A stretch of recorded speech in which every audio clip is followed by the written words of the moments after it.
Hello, artist friends, and welcome to Art with Miss Walker. I'm an elementary art teacher with the Jackson Public School District, and I teach at Casey Elementary. We are part of the Mississippi Arts Commission Whole Schools Initiative, which means we use the arts to teach and to learn. So I'm so glad you joined me today, and let's get started. The first thing we need to do is to get our art tools and materials.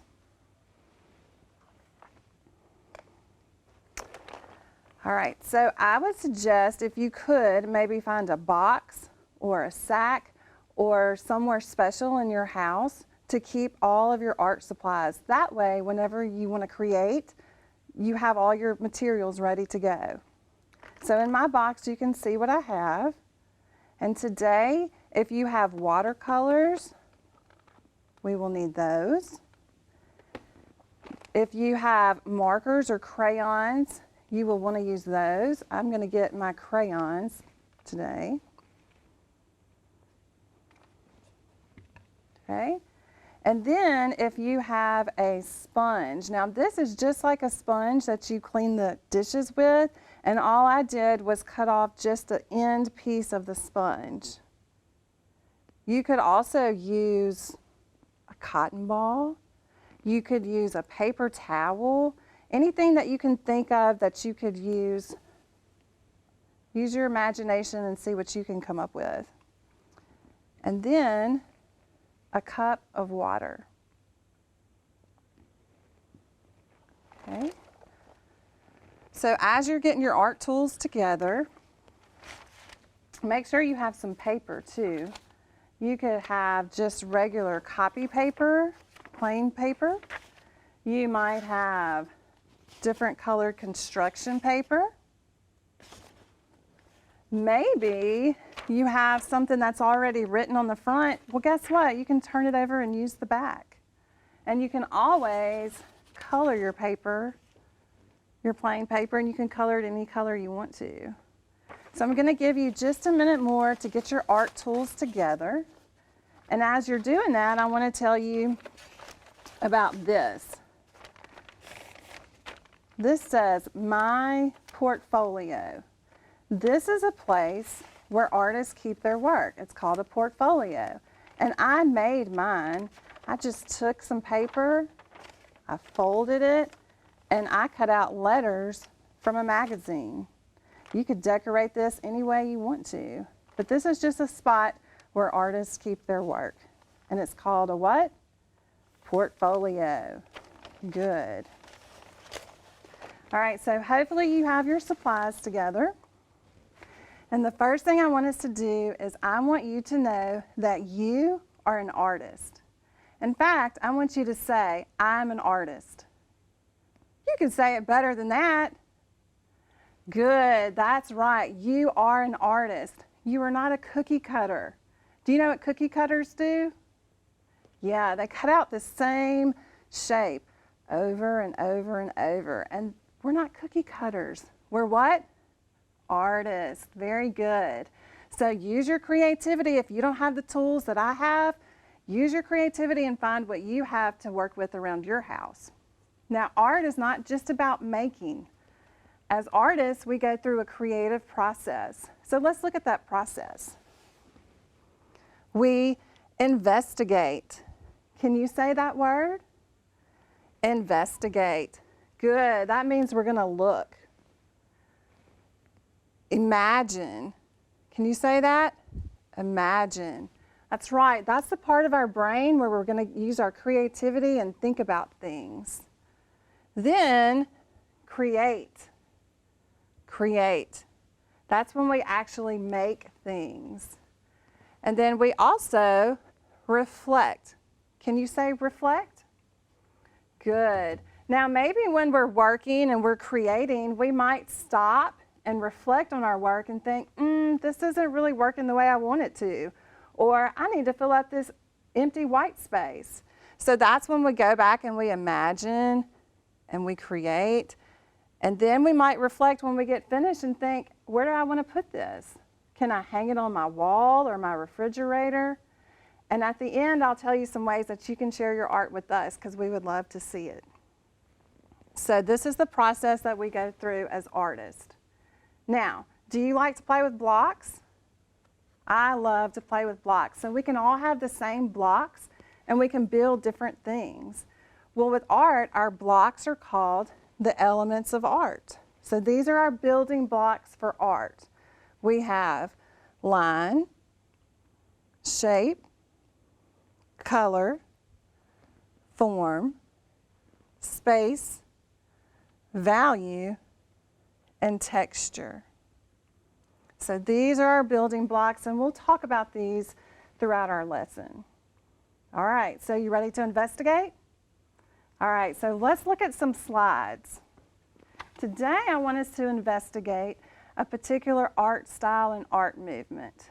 There's so many different art styles and art movements that you can explore on your own, but today let's investigate Impressionism.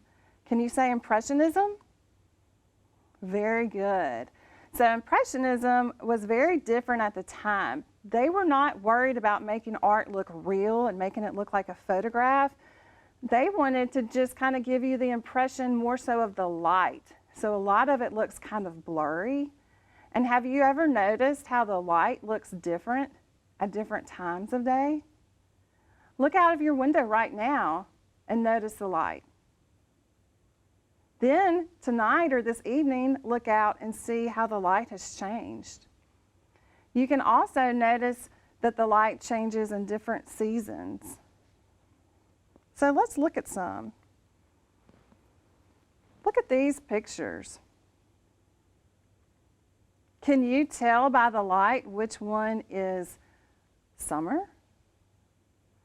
Yeah, that's the summer one with the green and the yellow and the bright sun. Good. Which one do you think is winter? Yeah, very good. The top one with the snow. And then we have fall and spring. So this is what Impressionism is about. It's about capturing the light. And there was a famous artist, and his name was Claude Monet. Can you say that? Very good, Claude Monet. And he loved to work outside in his garden. Look at this picture. What do you notice? What are the curved lines, the curved parallel lines with the vertical lines at the top of the painting? What do you think that is? Yeah, it's a bridge. So what's beneath the bridge? Yeah, it's water. And do you see those things floating on top? Those are called water lilies. Notice how it looks kind of blurry. So that's the style of Impressionism. What do you notice behind the bridge? Yeah, I see lots of trees, and it's hard to kind of tell the details of the trees, but it's just enough there to give me the impression of the tree. So Mr. Monet would love to work outside in his garden, and he would go and he would paint the same thing at different times of day and different seasons. You know what I like about this picture too? Do you see any blue sky? No. So see, you don't always have to have a blue sky background. This is another one of Mr. Monet's paintings. And what do you see here? Do you see the bridge? No, you don't see the bridge here. Can you see the water? What about the water lilies on top? I noticed that they go from all the way at the bottom to the very top. What do you think these little green blobs in the background are? Yeah, I think they're the reflection of the trees too. And so it looks kind of blurry, and that's the style of art known as what? Impressionism. Very good. So this is an actual photograph of a water lily, and they kind of float on top of the water. So I wanted you to see that. So now that we've investigated Impressionism, let's get ready to use our imagination and create. All right, so I'm going to suggest that you find a spot in your house where you can work, that it's okay if you make a mess, because you know art is messy. That's what's fun. And so you might want to put down a piece of cardboard or a piece of paper. Look at how my paper made all of these colors. Okay, and we're going to take our paper.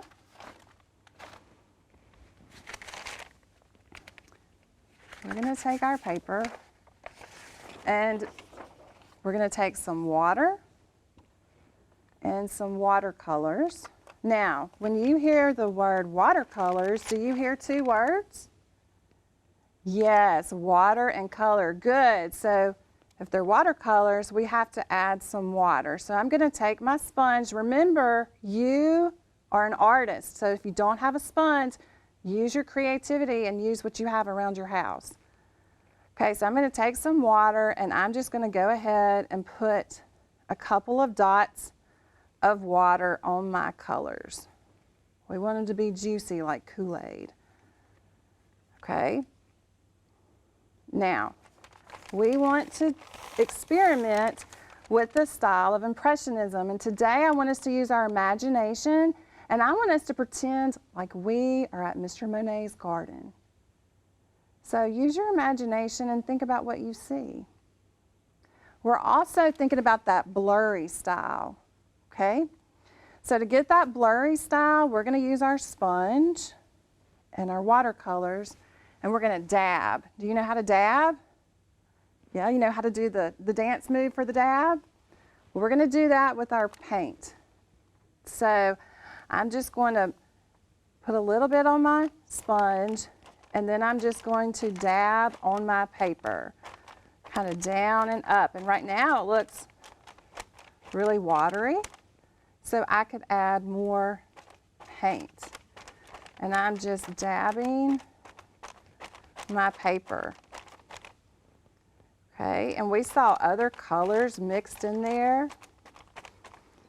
Now remember, when we create, we have to go from the bottom of the paper all the way to the top of the paper and to the sides. We want to really fill up all of the space. And so, ooh, look at that texture. That's one of our building blocks for art. Texture is how something feels or how it looks like it feels. All right, so I'm just filling up my paper from the bottom to the top and all of the sides, and I'm dabbing. And it's okay if there's a little bit of white coming through, but we want to try to do our best to fill up the whole page.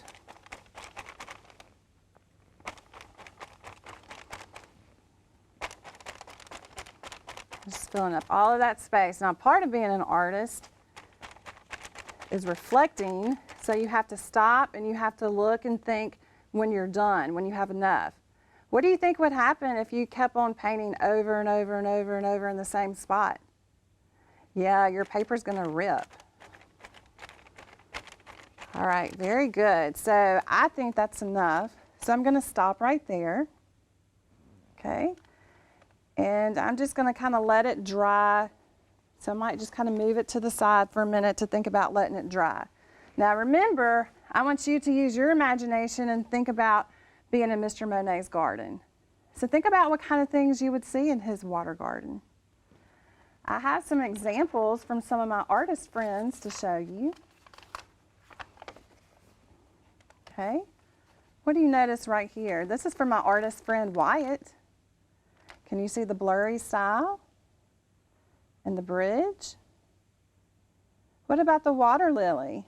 And what's sitting on that water lily? Yeah, a frog. And here's another example from one of my artist friends, Lily. And she made a great big gigantic water lily. And look at that frog on top of the bridge. I love how she created that one. And here's one that was created using just crayons. Remember, you're an artist, so use what you have around your house. All right, so, oh, and there's this one too that an artist friend did. Look at that great, big, gigantic water lily. They just did one water lily. So now let's think about making those.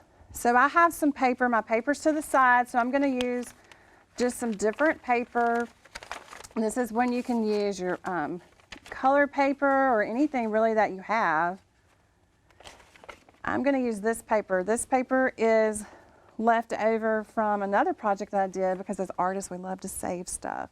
Okay, so you can draw anything that you want to. Anything that you can imagine or see, you can draw by breaking it down into lines and shapes. We don't even have to draw with a pencil. We can draw with our scissors. So I'm going to show you how I draw with my scissors. Okay, I'm thinking about a water lily shape. And the first thing I want to do is I want to think about that oval. So if I think about an oval, I'm just cutting along, and I've made an oval. Now it's not a perfect oval, and that's okay because it's art. Okay, now I'm going to cut a triangle. Okay, so I cut out that triangle, and it sort of looks like Mr. Pac-Man. So I want to round these corners just like that. Okay, maybe I even need to go back and cut it some more. So that's the great thing about art. And then once I think I have it to where I like it, then I stop. Okay, so this is going to be part of my water lily. And then I need to make the flower, and I can do the same thing. I can draw with my scissors. So here's some more paper that I have. I think it's easier to work with a smaller piece of paper. That's why I'm cutting it. Okay, and now I'm just going to kind of cut a U shape. Okay, and then I can cut out triangles.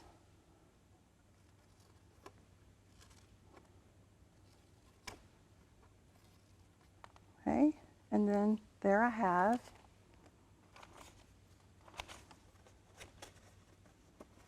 my water lily. And then I could take this on my paper and I can add it. Here's some of my paper that's already dried. And then I can arrange it and I can glue it down. Now what's something else that you might want to add? A bridge. Maybe you want to add a bridge. You could do lots of water lilies from the bottom to the top. Oh, I heard somebody say it, a frog. A frog. You could add a frog if you wanted to. Now let's look at some slides and let's think about frogs. Okay, have you ever seen a frog before? Do you know what they are? Yeah, they are amphibians. Amphibians spend part of their life in the water and part on land. So when they start as eggs in the water, and then they become tadpoles in the water, and then they're a young amphibian, and then they are an adult frog. They live on land. And there are all different types of frogs. They come in all shapes and colors, kind of like us. Okay? We have all these different things that make us unique and special. An artist, you can draw anything by breaking it down into lines and shapes, and that's what artists do. All right, so let's go back and think about creating and use our imagination. So I'm going to take another piece of paper and I'm going to show you how I draw a frog. Now you might draw a frog in a different way, and that is A-okay because we're artists, not cookie cutters. All right, so when I think about a frog, I'm going to think about the eyes, and I'm going to kind of move this to the side. I'm going to think about an oval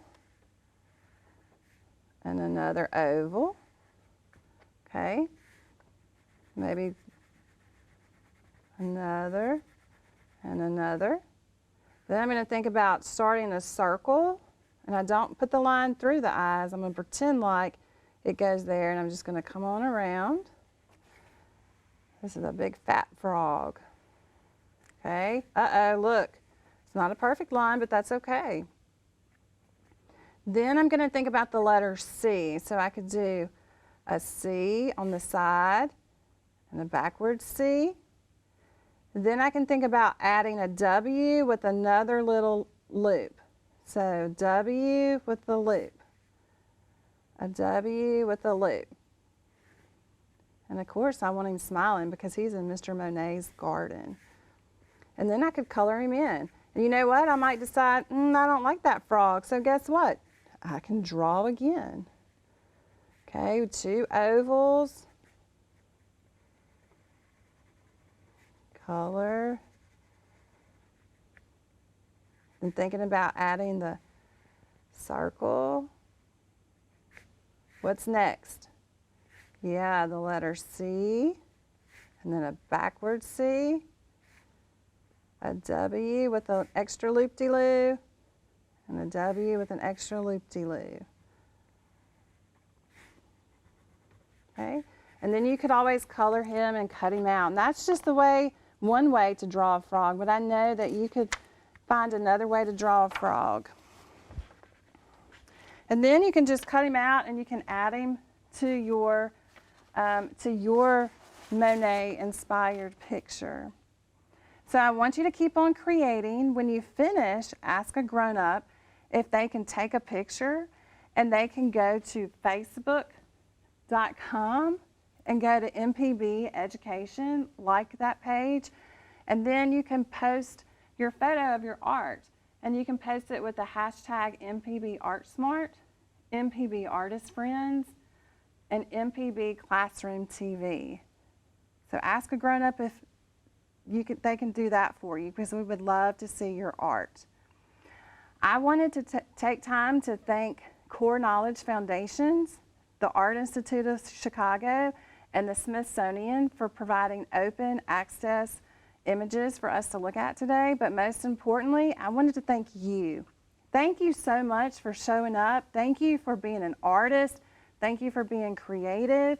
Keep making art, and don't ever forget that you are an artist. See you next time.